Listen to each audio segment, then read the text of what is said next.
Thank you, everyone. Let's see, we got people actually. I think we got everyone.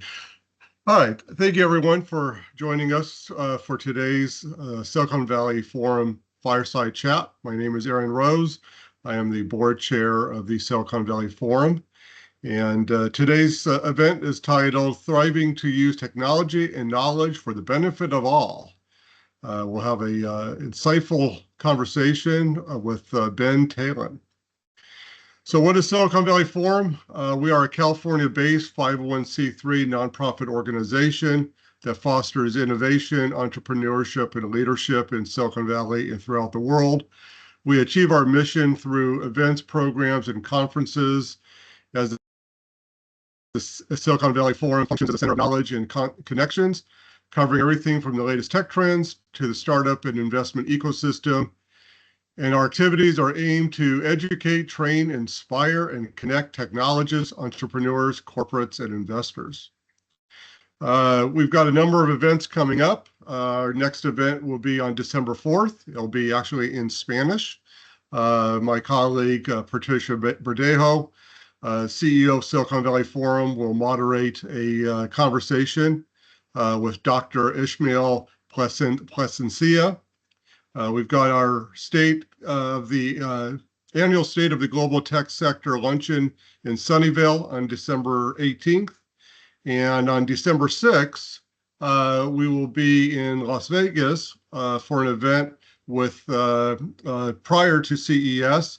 And that's co-produced with Enriching the USA and Angel Launch. And I should say that Angel Launch is partnering with our organization in producing today's Fireside Chat.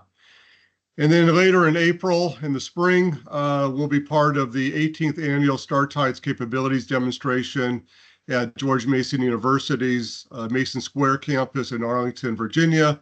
And we will do the annual follow-on Tides event inside the Pentagon Center Courtyard on April 16th to 17th. To keep the lawyers happy, we have our disclaimer that the Silicon Valley Forum, a California public benefit corporation, does not endorse or sponsor any commercial product, service, or activity. SVF's production of this event does not constitute endorsement by SVF or its representatives. All SVF programs and services are extended to the public on a non-discriminatory basis. We are a nonprofit organization, as previously mentioned, and so we are dependent on public support, and we thank you for that support. So let me transition and get us out of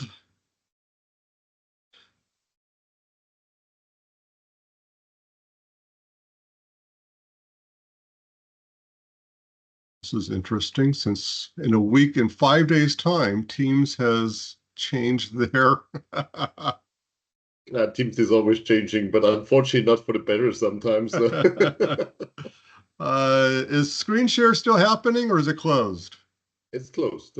It's closed. All right, Ben. It's you and I. So let's have and this is an open conversation. I've got a few questions I'm going to pose to Ben, but definitely if you have thoughts, comments, questions, this is an open forum. But Ben, you know, I had when we talked about putting this event together and coming up with a title, the title of Thriving Use Technology and Knowledge for the Benefit of All comes from kind of your website, your company's website. So in very simple terms, tell us about your company, tell us what you're doing, why you're doing it, and who you're doing it for. What's the problem you're solving, and who's experiencing that problem? Pretty much there are many angles to that, because pretty much everything I'm doing. So first of all, thank you for hosting there.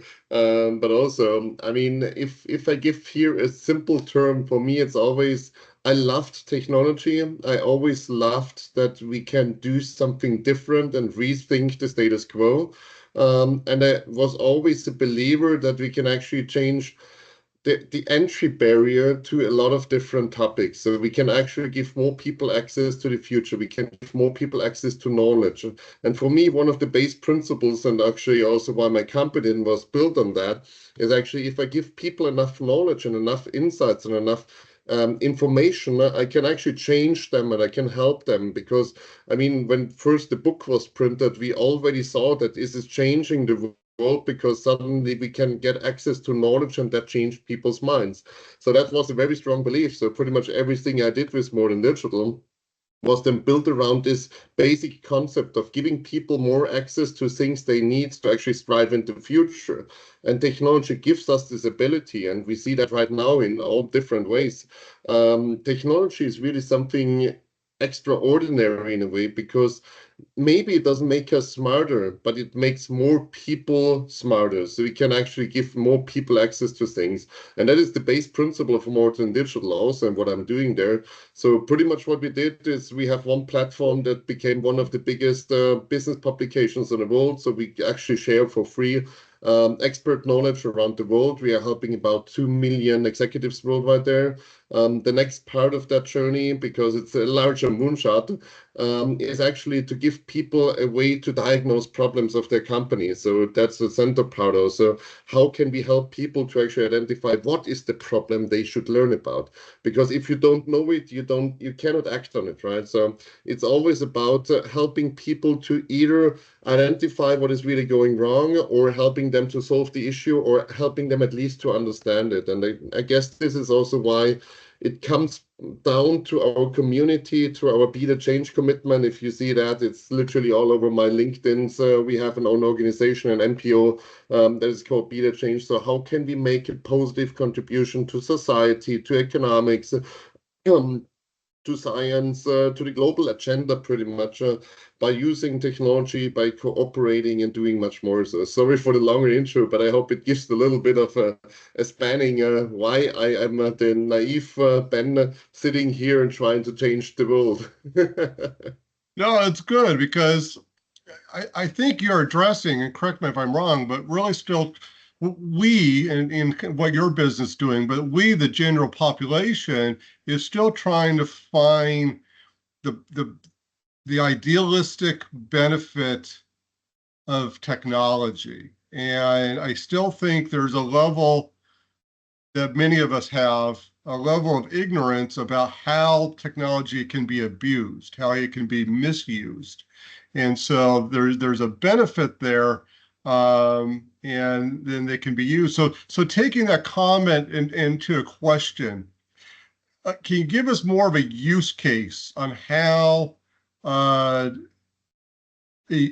business executive, let's say, is going to use or is using your platform? Is it from a strategic perspective? Is it a governance? I mean, it's yes, yes, and yes, but paint us a brief use case. Okay, so pretty much like I give you the big picture pretty much. What also, when everything goes right, the moonshot, when everything works. Just imagine, because mostly the problem, as you said, technology is a double-edged sword. So it can be used for the negative and you overwhelm people and you force them to do something, but it can also help them at the same point. So for me, it's about creating this efficiency because technology also enabled us to do diagnostics for humans and think about the same actually for a company.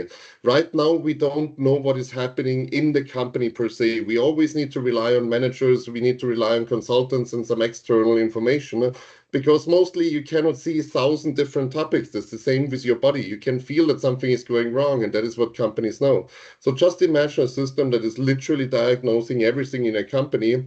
It identifies the winning strategy for your industry, company size, and location. It compares how you are stacking up against the others. Then prioritizes pretty much like what gaps and what illnesses in your company needs to be prioritized. And when the system actually finds out what the pain point is, it can help you to actually deliver the right knowledge. So, for example, maybe you have a problem in your sales department with processes. So it starts actually upskilling the people that are involved into this process. So it gives them information, it sends them videos. And when they understand it, the system can also help you then close the gaps by actually assigning tasks and projects or finding the right experts. So in the end, it's like a self-healing system for companies. So it's rather not a problem of overwhelming companies, but actually taking away the pain of managing the base underlying health of the company and giving them more room to actually do something where they're good at. Because most companies die of things they cannot handle, they don't understand. And that's the same as like having cancer. You cannot run a marathon if you have then cancer or late stage cancer, but you should treat it that way, right? So that is what we do. We pretty much screen the whole company. We identify the pain points, and from the pain points, we can actually help them to target their attention, to target the resources into the right topics. And I guess this is really how we can also use technology to actually augment human experiences, because nobody is able to see. I mean, what we do is we analyze in 1,400 topics a company. Nobody out there can comprehend this complexity from one single person standpoint.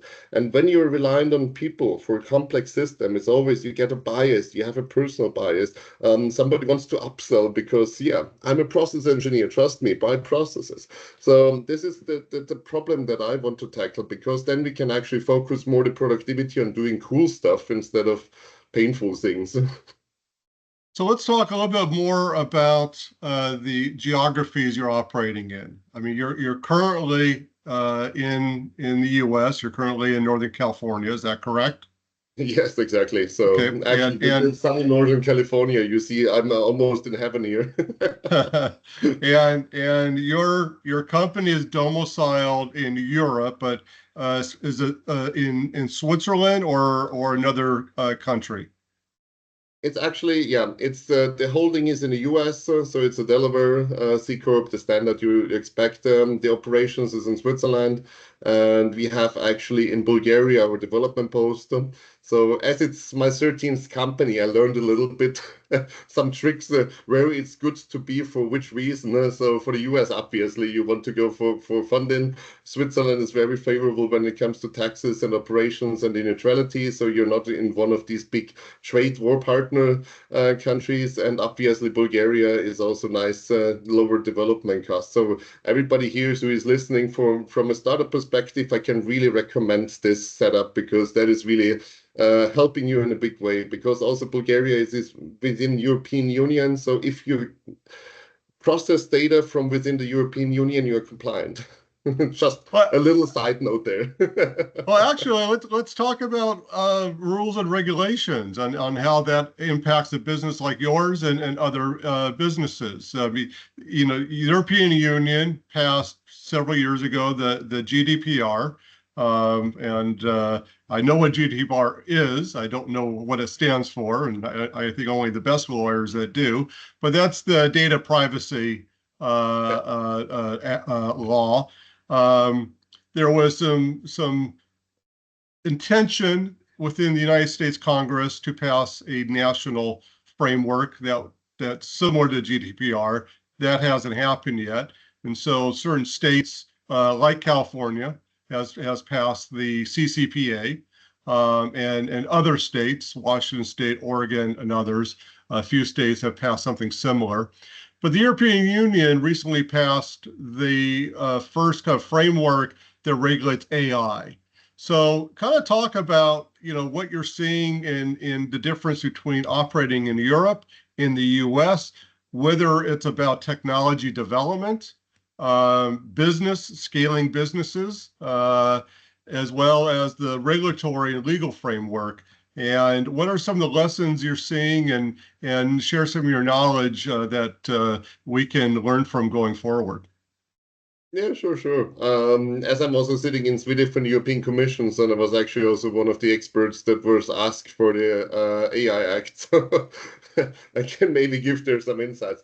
I mean, per se, from a business perspective, I mean, we are speaking about AI for good, and I guess this AI Act is really, it's more kind of like guardrails, because what a lot of people always forget, I mean, we love to rant about European are only about regulation and not about creation. The problem there is actually there is a hidden regulation in a way. It's the social regulation, right? So people are not happy if you make 100% personalization on that. That's why, for example, the advertisers also in the US, they formed an association to actually prohibit you. So they did it without the GDPR or the US GDPR or whatever. So they did it without it. So they actually said like, hey, nobody likes, we cannot use an ad network if people feel that we are spying on them. So there's also like this industry standard where people say like, we cannot create so much fallout from a certain system. That's why also this AI Act in Europe, everybody is always saying it's limiting AI, but it's actually not doing it. It's just setting some standards on how to operate and pretty much also saying like, what do we socially accept? Because if you make an automated decision, for example, for my health, and I don't know it, and the system is telling me to take heavy drugs, then this is a severe thing, right? So that is actually what the AI Act is actually trying to help the people there to say like, hey, there can be actually a negative fallout that the machine is doing something wrong. And if you don't know that the machine was actually doing and prescribing you a cancer medicine, let's say, so that can be really challenging. I think for most companies, it's not such a big problem.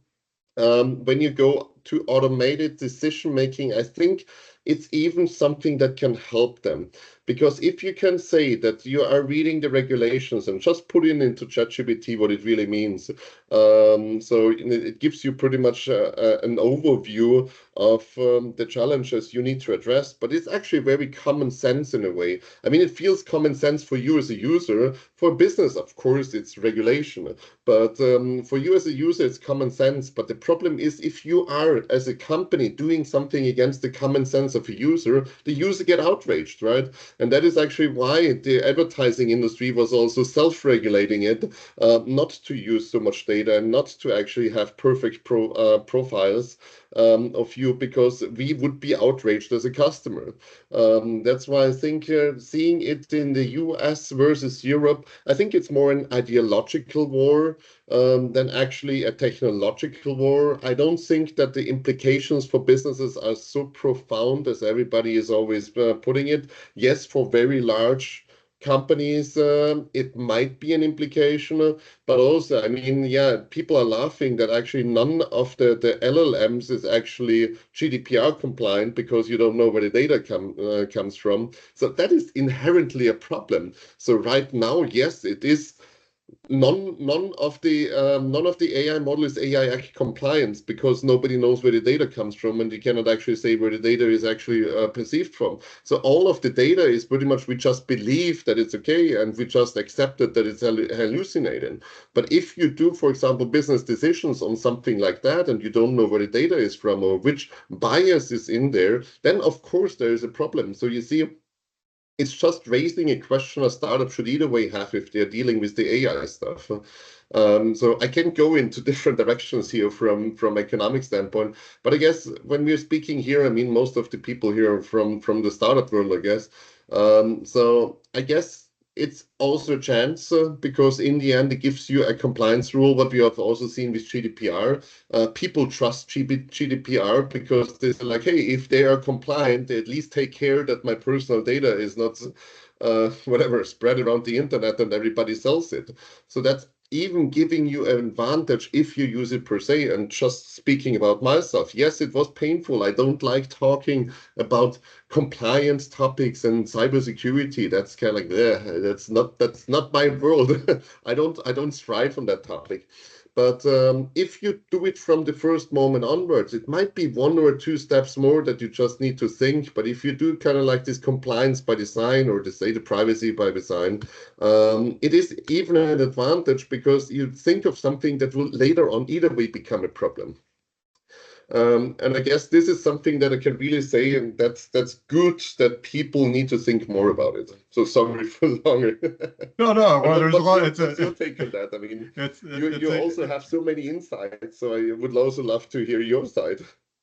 Well, it's interesting. I mean, I had my own startup a couple of years before GDPR got passed, and my legal counsel said we got to update the website, which was just a brochure website with language. And our focus at the time was operating in Asia. And I said, well, we have no intention to do business in Europe. And he said, if you're doing international business, just the GDPR will become the de facto. And so little startups like mine and big companies like Microsoft and Amazon that did have European operations did conform their privacy. I do think that, and I've been, the United States had a major election a week ago today, and so the news I'm reading about where there might be some bipartisan support. One is on AI regulation. Yep. Both parties are already coming together in a bipartisan working group. I was on a call this morning with people in DC, and we are discussing this that the committees are forming, and there may be actually congressional legislation that will regulate AI in the United States in the next 4 years. And so that will be interesting. I say that because, and this goes to a question to you, Ben, during the early days of the commercialization of the internet, it really was the Wild West. There weren't that too many incumbents within the internet economy. That's changed now. If you're doing a startup, in some way, somehow, you're competing with the big seven companies. Apple, Alphabet, Amazon, Microsoft, Facebook, Meta. I'm sure there's one or two I'm forgetting, but there's seven big ones. And I say that because they have the capital. They have the cash in the bank that if a startup is successful today, it takes a small committee to make the decision. It doesn't require Tim Cook in Cupertino to say we're going to do this. You can have a mid-level manager that says we're going to do this new initiative and go after that sector. So I say this because that, again, politically in the United States, both parties are really quite concerned about the size of Silicon Valley, the size of these tech companies. So you may see some regulation, but you've created a number of startups. How does creating a startup in 2024 going to 2025 differ from when you first started, either by the incumbents, either by the market, either by the political risk? How is it different than when you first started? And then in answering the question, also let us know about your background. How did you get started? Where did you grow up? Tell us more about who Ben is. Yeah, sure. Yeah, it's actually really changed a lot. And I feel literally the saturation in the market. I guess that's really the biggest differentiator, because pretty much I started my first company or my first entrepreneurship experience, let's put it this way, when I was 13, maybe even a little earlier. But I was literally doing like IT, like the good old IT when there was nothing digital or whatever, building a server, building networks, building literally or helping people just actually with Corel Draw. I still learn Corel Draw stuff.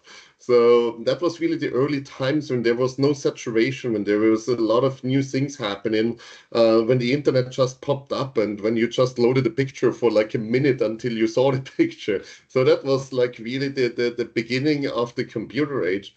And I guess, as you said, it was a wild west until there was a negative fallout.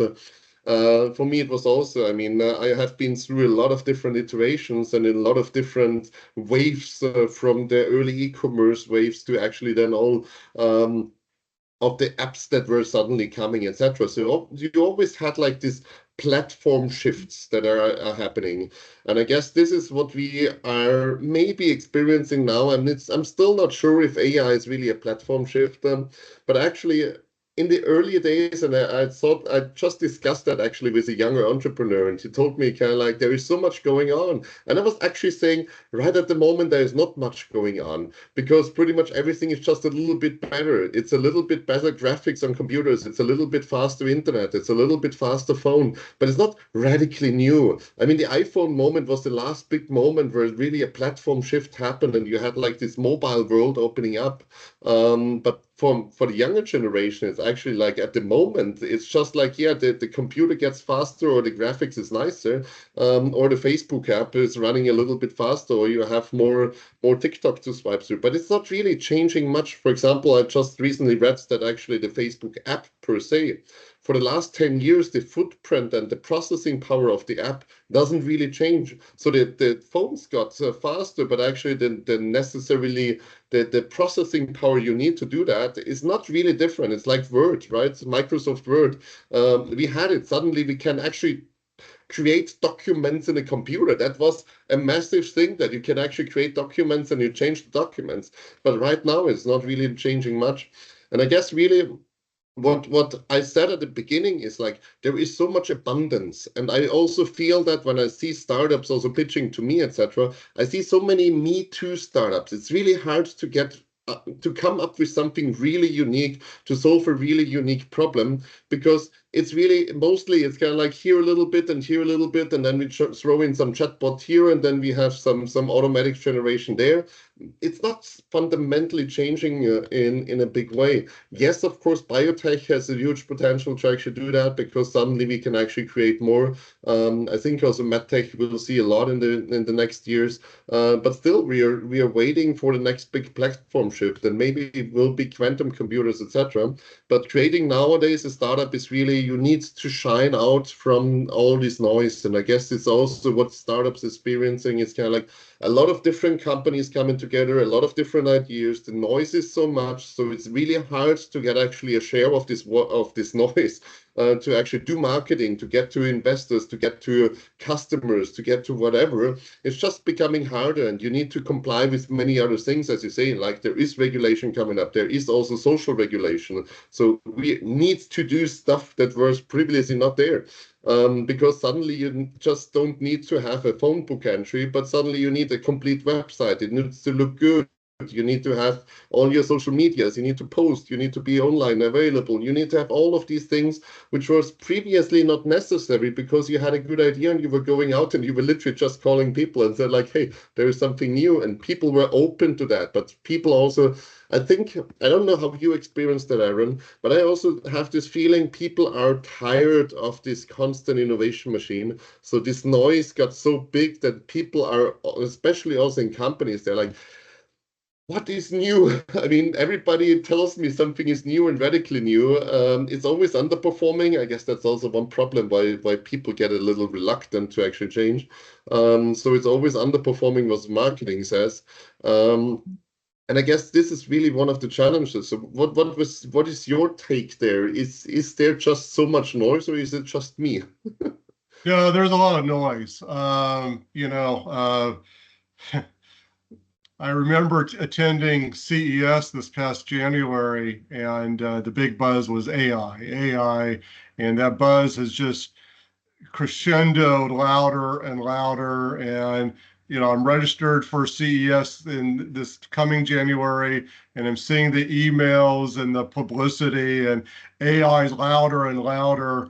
I had my own startup, ROI3. We developed mobile apps for people in China to learn specialized English terminology. And inside our very, very simple app, we had something that kind of predicted, which way, as you're learning specialized English terminology, like in aviation English, it had an algorithm essentially that dictated whether you went left or right. In 2015, even in 2018, we would never have thought of calling it AI. I Yeah, mean, right now you would be an AI agent language it, learning model. and with all due respect out there, it's ridiculous. It really is. So it's a lot of noise. I'm still getting a lot of proposals for investment AI this. Our partner Angel Launch is led by Zahava Stroud is doing her monthly pitch event on November 20th in Palo Alto, which I am always honored to serve as an investor judge. And it's 4-minute pitches of AI. So, and of course, I remember when I started my career, decades ago when you had, Big Blue. IBM was putting out, AI. I mean, AI has been around for a long time, and some people saying going back to the 20s or 30s, 1920s or 30s with Alan Turing. So, but yeah, I do think there's a lot of noise. I think there's a lot of entrepreneurs that don't quite understand what AI is. But with that said, I do think, I don't like to use sports analogies very often, but we are in the early innings of AI. I think we're in the early stages. So I think what excites me about artificial intelligence is where it's headed and the implications. But it's the same thing. Is it good? Is it for bad? Now, this is a forum for me to talk with you, but I am going to take a couple of minutes where I remember when I had my first desktop computer and I had AOL 2.0 and I had a 14K dial-up modem. This was in the early 90s. And AOL had these chat rooms. Well, the internet was great because I could see the sports scores. I could communicate instantly, with people around the world. I didn't have to call, didn't have to send a letter. This was a great way of communicating. I remember in the mid 90s, I think, or maybe in 97, 96, I bought my first online airfare. Through a company called Preview Travel. I thought, this is exciting. I don't have to go through a travel agent. I could sit, around in my pajamas at 2 in the morning. I mean, you saw that. But at the same time, you had these chat rooms with people that were, malicious actors. And then you started seeing some of the negative sides of it. And I still, maybe because it's my age and sounding kind of old here, but I don't think we really have learned lessons, the negative lessons behind AI or behind the commercialization of the internet that we're applying to AI. I think there's still too many people that feel that the AI for good, and it is a lot of good, just like the internet has been a lot of good, but it hasn't been the equalizer, particularly in the global south, as people thought it was. I don't think AI is going to be the equalizer as well. I think there's a lot of negatives. My wonderful mother is on the call with us, and she and I have talked about the implications of AI in the workforce. Now, the knowledge economy is going to be dramatically impacted. I think what I get frustrated with, Ben, and what you've drawn out of me, is that I don't think we're asking the right questions. Now, let me pose to you, because you said something, my education background is in philosophy. You had mentioned about the kind of the social responsibility. So I'm going to go to social contract theory. What is your company, how do you and your company view kind of social contract theory of AI? And what is the responsibility that we have as internet users, internet creators, AI, Gen AI, have to our neighbors, the world, when it comes to the development and the deployment of ethical deployment of AI? There are a lot of implications, and actually, it's a divider. So let me just first actually answer that what you said before. It will be a global divider, and we need to be very, very sure of understanding that it is a global divider, because currently most of the things that we're seeing are pretty much limited to people with good internet access, with good infrastructure access, and also with a high enough income. So for low income countries, it can be literally also a divider, because you can also see big tech and now with AI infused as a big suction for actually money out of the global south, or out of these countries, because it's just so much compared to the income to actually participate, and obviously that leaves out a lot of people. So That's why, for me, one of the most crucial things I wanted to address there is actually with technology, we can do something. And that is actually the base principle belief of what I'm doing. With technology, we can do something that we can actually give everybody access. We are at a point where the marginal costs of things are so low that we can actually give everybody access. And we see this freemium model or open source model. So it's actually two different worlds, I know. But we see that emerging more because technology creates so little internal costs, and yeah, obviously there's external costs, but they're bigger. So it has a little marginal costs, and we can actually use that. So for me, it was, for example, in a company where I said, like, I do everything in a freemium because I can give everybody access, so there is no entry barrier. And if somebody wants more, they should also contribute. And I guess this is something that you can only do in a digital world where you have digital models, that you can say, like, I can give everybody a participation. It doesn't really cost me a lot, but at the same time, I can have a sustainable business model that actually allows me to grow. And for example, for us, it's also good. I mean, we are also a data company. The more people are using it, the better the system gets and the better it is for the people. So it's literally like a win-win-win situation. And I guess this example is just one of the options where you say, like, hey, how can we create systems that are fairer? For example, we also launched an initiative that's called PPP Fair. This is actually fair pricing for software. And I created that out of the simple reason because I had this feeling that for somebody in Switzerland or in the US, the relative cost of a good is is lower than actually the real costs. And I guess this is something that really makes a difference because we can think about different monetization ways. If we want to be more inclusive, if we have a software and it's differently priced, for example, in India than in the US, and everybody pays like the fair share of what they can afford, it's more inclusive. Because if you have something that is in the US $500 and in India somebody makes $500 a month, so this literally cuts out 5 billion people around the world because they cannot offer the services. So I guess this is also what I mean with technology for good. I think we need to rethink a lot of the basic assumptions of how we deliver it, how we build business models, how we can actually leverage technology, not just to scale infinitely, but also to scale infinitely to help more people to do something, to give more people access to something, but also at the same time, it's helping you because if the user base is growing, that's why freemium is not always the best. Open source is not also always the best. I mean, I'm here as an investor, you know pretty much the downsides of that.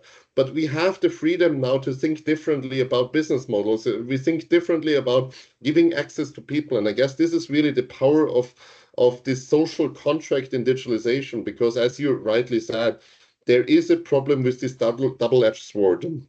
So you can be this money-sucking machine that is literally just scaling for its own profit, and you're literally taking advantage that other people cannot profit from it. But also we can use it on the other side to do exactly the different thing and actually give people that are underserved an access to something that would normally not be possible.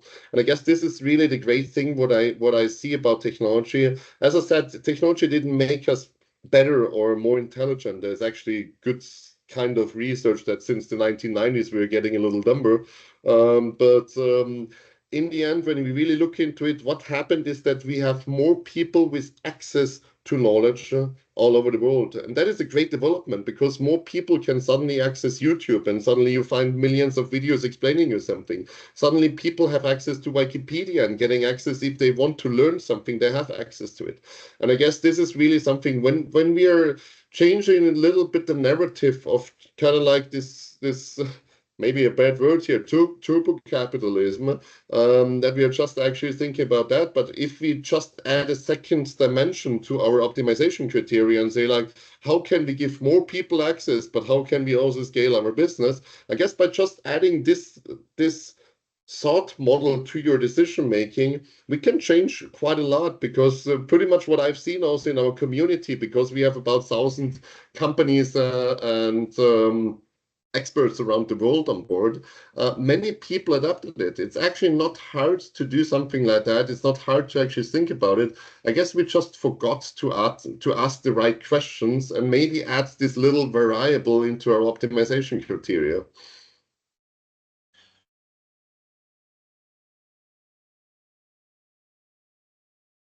these are great information. I'm sharing an article that's in in the Economist, uh, talking about why open source AI models are good, and quoting a paragraph about how governments should allow open source AI to thrive.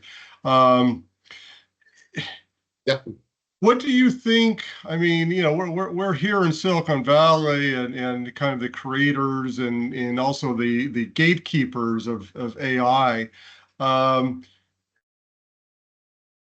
I am a unapologetic uh, capitalist that does not believe in a whole lot of regulation, but at the same time, as we've learned in repeated history, even in my lifetime, private sector tends to run, to abuse the system. And I look at the financial services sector, the banking sector, yeah, and so there's been three crises within, in my professional lifetime. So I'm not sure that having the financial services sector unregulated is good. But when it comes to tech and AI, obviously it goes back to something we talked earlier about, who should control AI. Um, Without naming companies, of course, Ben, but do you think, how should AI be regulated, and what is the balance between the doing, what we call doing well and doing good and doing well? They still got to generate a profit. You still got to yeah. generate revenue.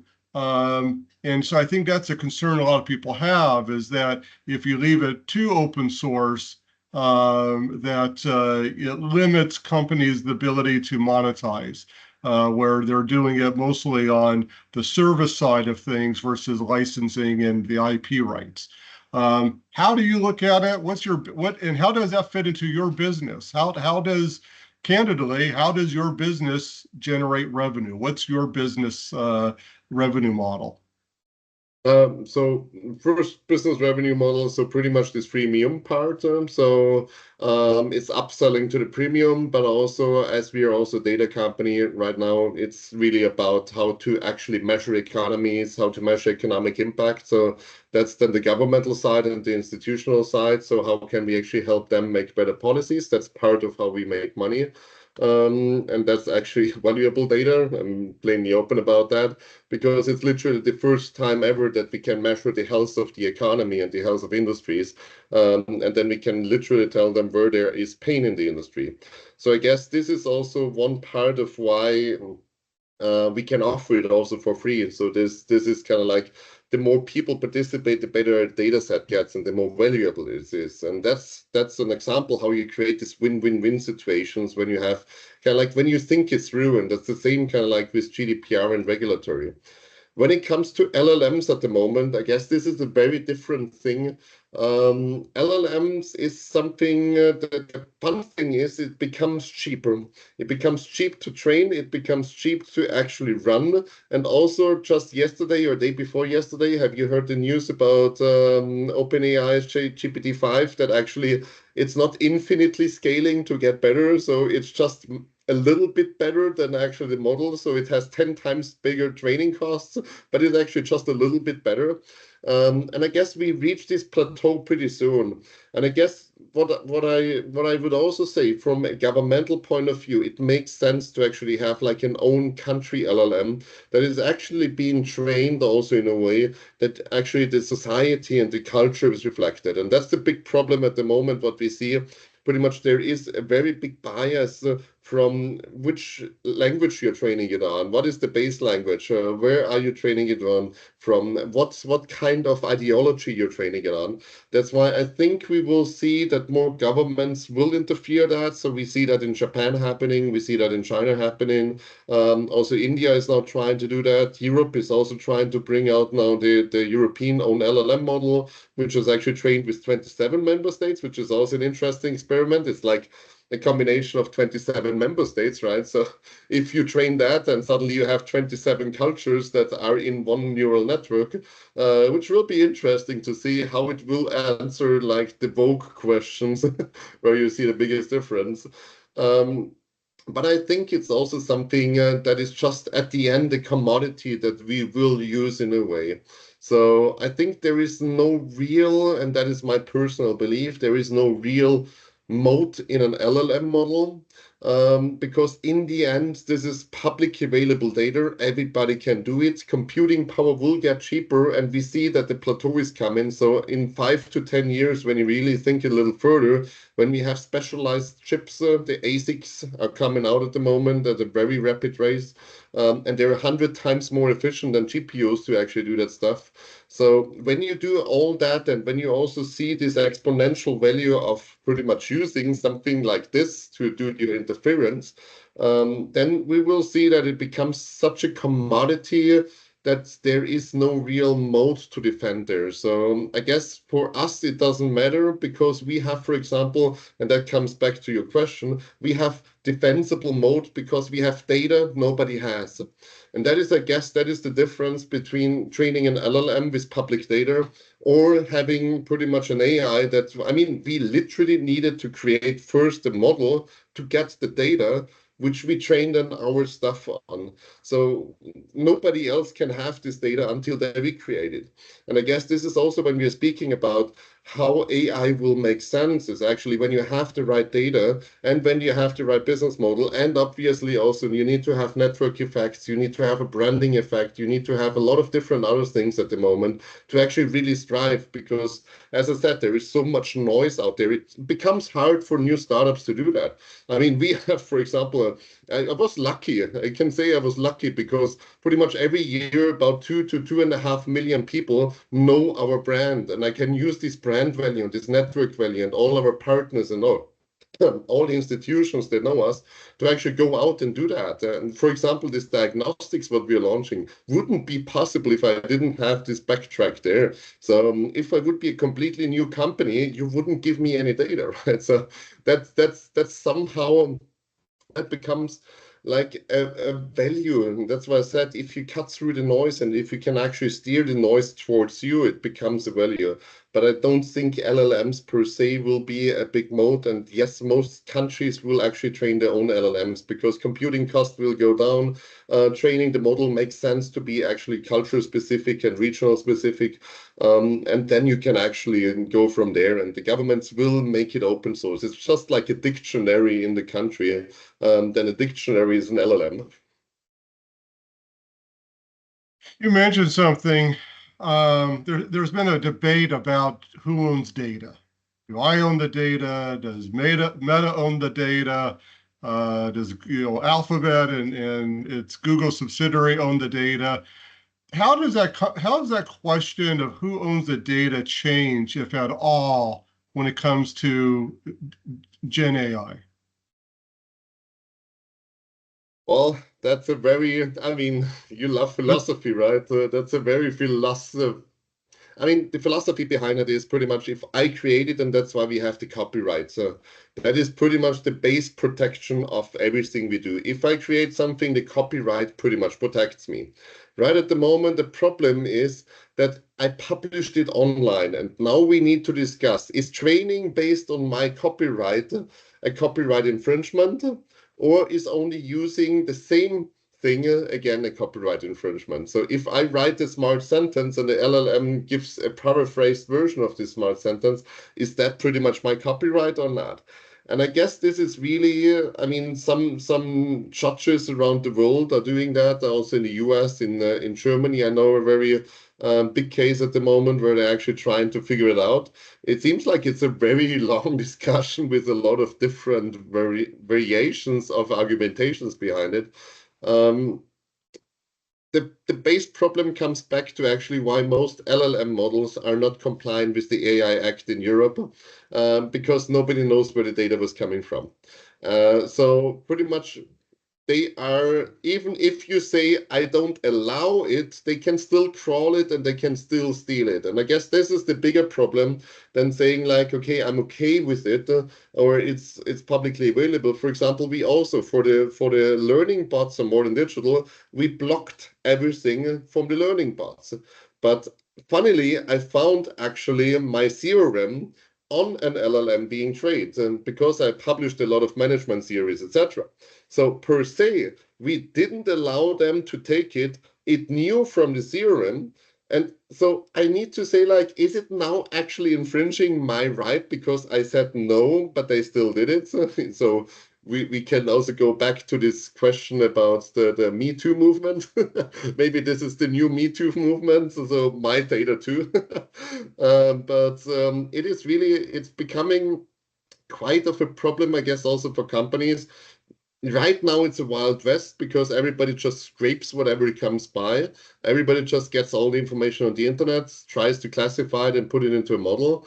But I guess at one point we need to go back and I mean, for example, how we did it with More Than Digital. The data we create is literally, it's your data. But we just take the rights that actually we have an anonymized version of your data that we can use for benchmarking, for calculations, for optimization of this stuff, right? So I cannot trace it back to you. If you want to delete it, we delete it, etc.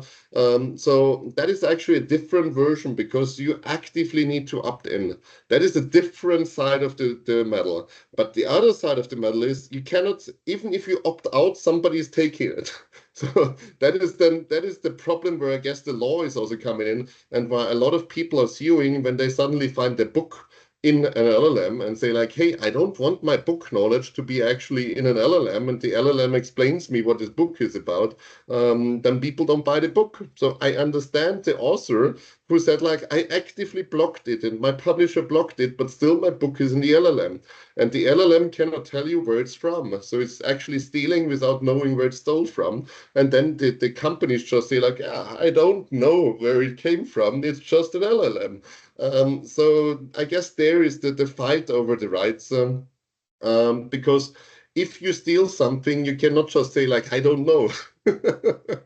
Well, you raise an interesting, again, going back to rules and regulation. The New York Times is leading a lawsuit with other media companies against the big tech companies because it's saying, they are incorporating their articles. The tech companies are incorporating copyrighted material, from New York Times articles, Wall Street Journal, others, into this, and part of the news feeds, but not just a news feed. That's one part of the argument.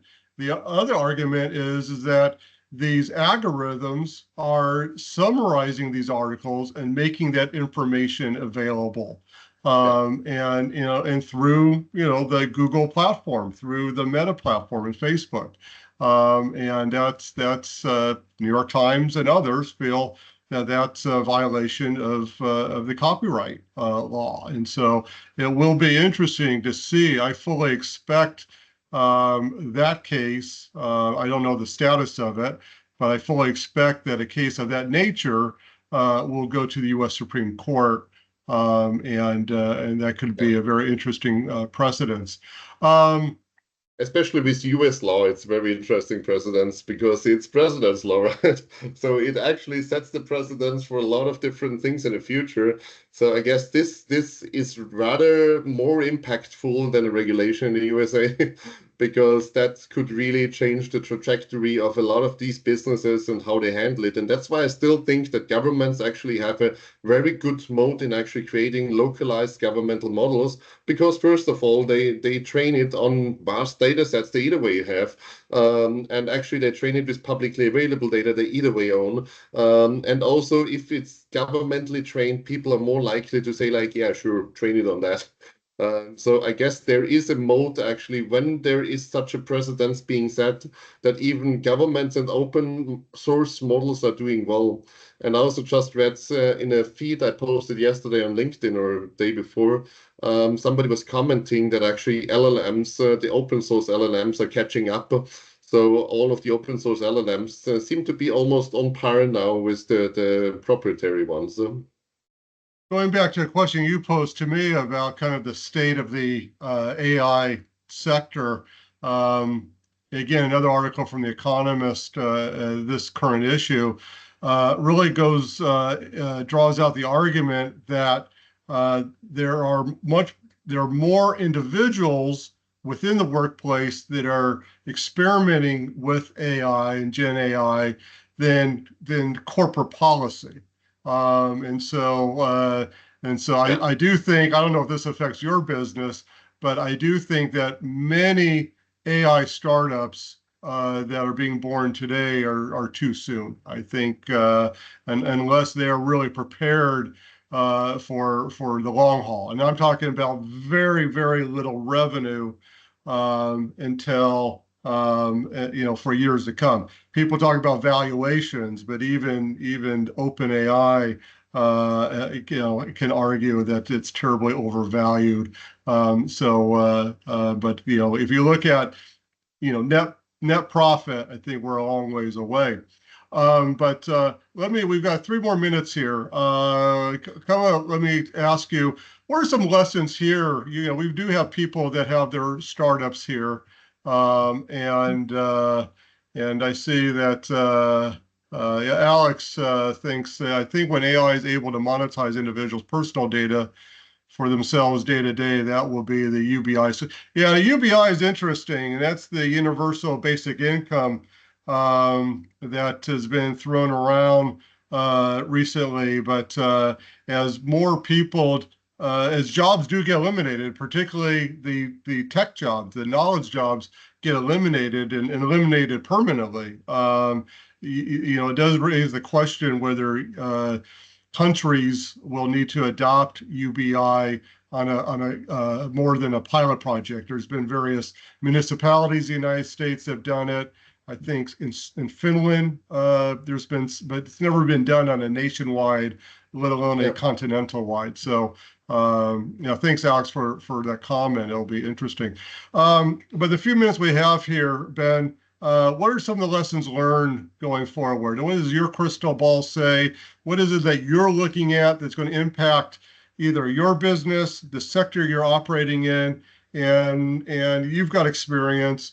What do you think that some of the individuals joining us should be mindful of as they build up their startups and go down this path? I guess something that is, I mean, I already mentioned it before. It's really creating a brand, creating something that can cut through the noise, creating something that is really a value on the long run. I think we really need to now differentiate, and that is actually really a trajectory between you are one of the noise creators that will never really take off. And we see that a lot in the AI space at the moment, that they're actually not really making money based on high valuations, because like we have $25 in revenue because token prices are depleting and whatever. So you have these that are struggling to actually make it work. And that also comes back because it's so easy to create something. You can literally create a new startup now in 2 weeks because ChatGPT is doing the programming, and you just have something everybody else can also do. So the mode there becomes very crucial. So for us, for example, why do I publish? I just published actually a book across the 7 years of MoreThanDigital and what I learned in that time, because I was advising 20 different governments and I was sitting in so many European commissions, etc. So I really condensed it down to the real problem and tried to actually highlight the way how you should do it and also the way forward. And I guess what really needs to be done if you want to create something right now, think about what is the real mode you can create, because it becomes increasingly hard to create a mode, and especially all these API companies, which called then AI companies, are having a little mode to no mode. So the only thing that you can do there is actually be good with marketing and have a network effect. But otherwise, it becomes increasingly hard to actually compete with that. And I guess in general, when we are speaking about that, it becomes more and more obvious that a simple solution is not working anymore. It's not cutting it anymore. So you need to create a very unique value proposition on maybe different dimensions, on different horizons, on different features, and on different steps, because it will be actually super hard in a world where there's almost limitless possibilities to actually stay on top. And I'm also a futurist, so I'm advising 6, 7 governments around the world on the next 20, 30, 50 years. 50 is always very hard. But the problem is actually, I would say we won't see that there will be mass unemployment. We will see that we are actually transitioning to something what I call the fourth industry. Right now we have the third industry, which is like the services industry, but I'm still a big advocate for actually the fourth industry, because we already see that people will be paying for things that are just entertainment. And I guess we need to really see it. We have an aging population. We have a decrease in the workforce. But at the same time, each and every industrial revolution just led to a shift of employment, because people want to create something, people want to do something. So people also in future will not just sit around, but actually will be more in actually creating personalized experiences in entertainment. We are now already paying people to see them playing games. I mean, that is a very good indicator that actually such a fourth industry will be coming.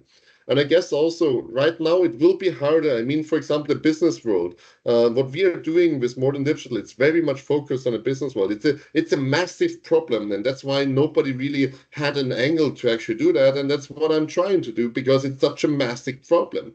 But otherwise, in most industries, it's very saturated. So also when I just look at the consulting market, there is not a problem to find a consultant nowadays.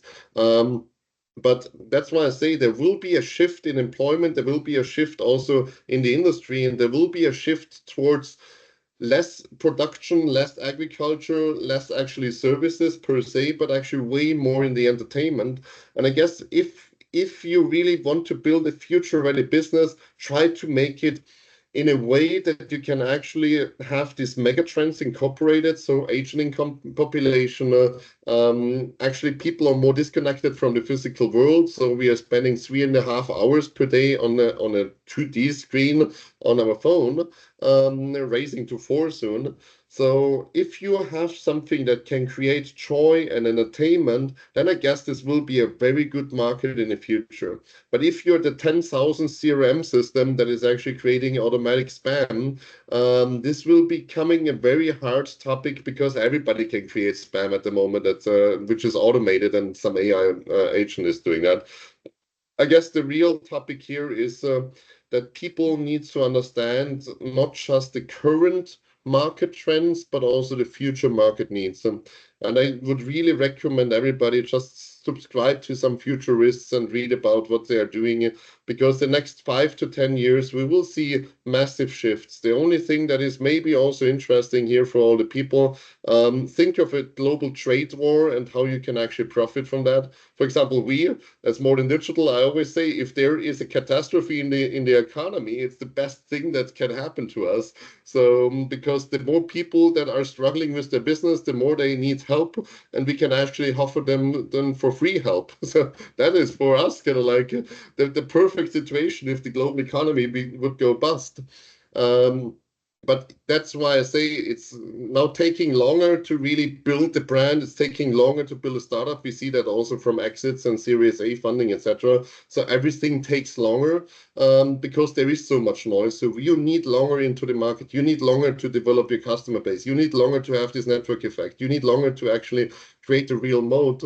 And I guess this is something that you also should prepare yourself when you're in the startup world. And I hope I could summarize now all the ideas, because I know we are over time, but I tried to stuff in as much as possible. Well, I think we did cover a lot. We definitely could go on, but yeah, we're a little bit over our time. But no, this was a great conversation. So thank you, Ben, for really enlightening us on this.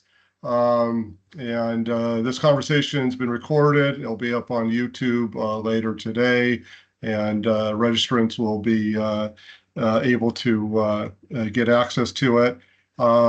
Again, thank you to Zahava. She wasn't able to join us, but Zahava Stroud and Angel Launch for partnering. I've known Zahava for years now. I think probably longer than either one of us want to admit. But she's doing her event on November 20th in Palo Alto. So in about a week's time, Silicon Valley AI Tech and MedTech Health Tech Investing Summit. Again, Silicon Valley Forum is doing our event in on Espanol in Spanish on December 4th. And so thank you all, and I wish you a great day. Thanks, Ben. Appreciate it. Thank you for everything else, Evan. Thank you, everybody.